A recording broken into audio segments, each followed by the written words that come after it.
So we finally done it. We've made it to the chapter 4 section where we're in our third unit of human geography, where we're going to start learning about and looking at different cultural groups, different types of culture. What exactly is culture? And when we talk about it, what do we mean? What do geographers look for? So in chapter 4, we're going to start looking at folk and popular culture and trying to figure out what exactly does it mean and how are these two things related and different.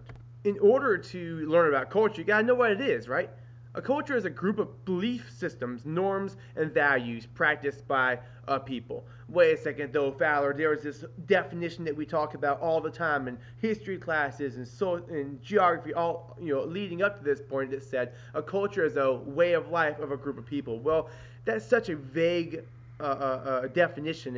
Yes, true, but it's so vague that we want to specify and look a little bit more specifically at what culture is. What is it that we're looking at that makes up that way of life? If you look at those things, you're checking out belief systems, norms, and values. Now, when we're talking about what makes them a culture and what kinds of belief systems and norms and values are lumped together as one, a group of people who share common beliefs can be recognized as a culture in one of two ways, and one of these ways might surprise you a little bit. First, we're looking at people that call themselves a cultural group or identify with a cultural group of some sort. They might follow a same belief system, or they might partake in the same events, or wear the same type of clothing, or participate in the same types of music and entertainment and things like that that might make them a group of people. You also have academics like us, geographers and whatnot, that decide what a cultural group is based on their similarities. And this is kind of where, if we start talking about world culture realms, you can somewhat think of culture in a very similar way. It's open to perception. It's open to what people believe it may be or what similarities people may have as well. And so, for example, these are the different cultural realms that we're going to discuss in this chapter. This is a very important diagram, and it's also going to be important for when you're doing a writing section on the AP Human Geography exam, because you're going to want to have some sort of familiarity with exactly what these cultural realms are and why.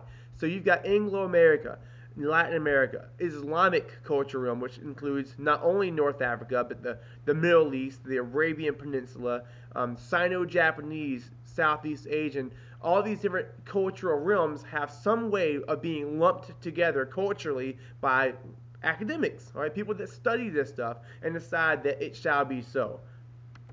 I know that might sound a little bit too simple when you start to characterize what these realms actually are and what cultures actually are, because people get really, really tense about their cultural belief systems, the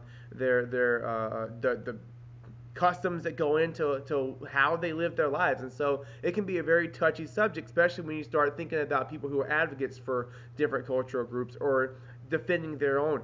And what I'm looking at in particular is, for example, when things like religion or subjects that are about that close or that what's the word I'm looking for? That controversial, perhaps, it starts to become it starts to be a little bit more difficult to just label them. But nonetheless, people call themselves a culture and associate with some group, and other people can actually determine what they are, kind of like just based on their perception or based on how they study them. So, what are some examples of different types of cultures we're going to look at? One is going to be a folk culture. The other is pop culture. We all know about that, right? Folk culture is small. It incorporates a homogeneous homogeneous population. That means people that are all basically the same, both racially, ethnically, religiously. They're all going to be basically the same. It is typically rural and cohesive in cultural traits. Now, I'm going to go ahead and say that most students taking this class don't have any kind of a real understanding of what a folk culture is. I would say that I probably don't even have a real understanding of what a folk culture is.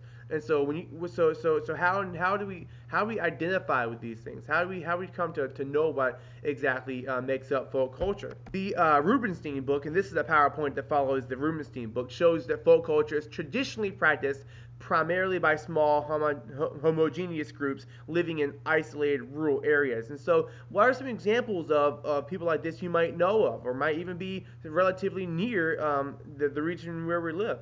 Why about we're familiar with the Amish Right?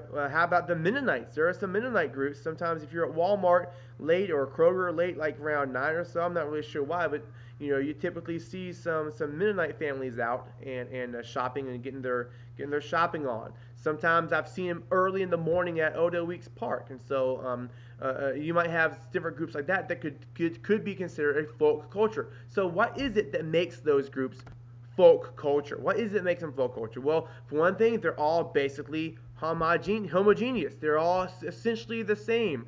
They wear the same clothing. They're mainly white of perhaps German descent. They follow the same religion. In fact, it's their religious beliefs largely. That if you're looking again at culture, belief systems, it's the religious beliefs largely that makes up the focal point of their culture. Right, their whole entire culture is revolved around the way they live their lives based on their religion. And so that would be one way of labeling the Amish or the Mennonite groups as a folk culture. Then you've got, on the other hand, popular culture. Right, now, this is kind of easy for us to understand, and yet we tend to try to identify ourselves as part of maybe a folk cultural group or at least even a regional culture. So the word culture in and of itself is kind of hard to define when you start thinking about what exactly pop culture is. It's large. It incorporates heterogeneous populations. In other words, people that are white, black, purple. You got people that are Hispanic, people that are African, people that are Asian. All of them typically urban. Okay, so you think about pop culture as something that starts in an urban setting and maybe trickles itself down like hierarchical diffusion and experiences quick changing cultural traits. Okay, so let's think about that for a second. What are some elements of popular culture? Well, music is huge. Music is a major, and other types of entertainment are major deciding forces that help to make up what popular culture is. The things that you guys think are cool. There was a documentary called the what was it called? The Merchants of Cool, which talked about how pop culture is aimed at young people that are between the ages of basically 12 and 25 that basically go in and buy into all these new, ever so quickly changing cultural traits that make up what pop culture is. And so everyone in the developed world tends to be a part of pop culture. So where does the pop culture-ness stop and the folk culture-ness begin? It's kind of a hard question to answer. I know that the words pop culture-ness and folk culture-ness are probably not real, but we're geographers. We make words up and vocab as we see fit. So yeah, another way of characterizing culture is looking at what a local culture is. And Rubenstein doesn't really do a whole lot to differentiate between a local and a folk culture. But essentially what a local culture is a group of people in a particular place who see themselves as a collective or a community who share experiences, cultures, and traits, and who work to preserve those traits and customs in order to claim uniqueness and to distinguish themselves from others. And so you can look at that definition and be like, hey, that's a folk culture, or folk cultures meet that local culture definition. But on the other hand, what are some words you might not see there? Well, homogeneous might be one, and there might be a few other slight differences in between. But for the most part, at least in terms of Rubenstein's book, you're looking at a local and a folk culture as essentially the same thing. And there are two different things that might make up or go into how you define a cultural group, and that is material and non-material cultures. Both of the books, the Faubourg book and the Rubenstein book, tend to talk about these things. A material culture of a group includes things that they construct, such as art, houses, clothing, sports, dance, and food. Just looking at the simple definition of what material is, the matter from which a thing is or can be made. Right? And so just with that mentality, any kind of a material culture is going to be things that can be made or seen or held or touched or felt. So obviously you can pretty well guess what non-material is going to be then, right? Not consisting of physical objects. So if we come back again and we look at material and non-material culture with those definitions in the back of our head, it makes sense to think that material culture might be the clothing they have, the sports they partake in, the art, or anything that can be seen, touched, felt, or observed, while non-material culture is going to be the belief systems, the practices, what they see as attractive aesthetics.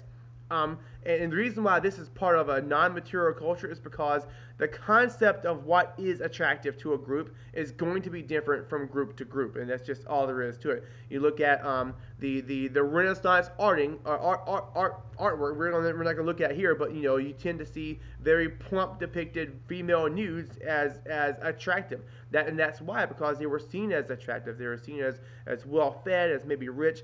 So we don't think that women that are plump or thick or whatever might be as attractive as someone who's got tons of curves. I'm not saying super skinny, but and even from person to person, that right there might be a point of some people might see some as more beautiful than others even today. And so before I go too far with something that doesn't really apply, I just want you guys to know that what is attractive might be seen as attractive by a large number of people in a certain area, but does not necessarily correlate with what is seen as attractive somewhere else within a different group and values of a group of people. So a hearth is the point of origin of any type of cultural attribute, okay? So it could be of a cultural group. It could be of something that a cultural group might do, like agriculture, for example.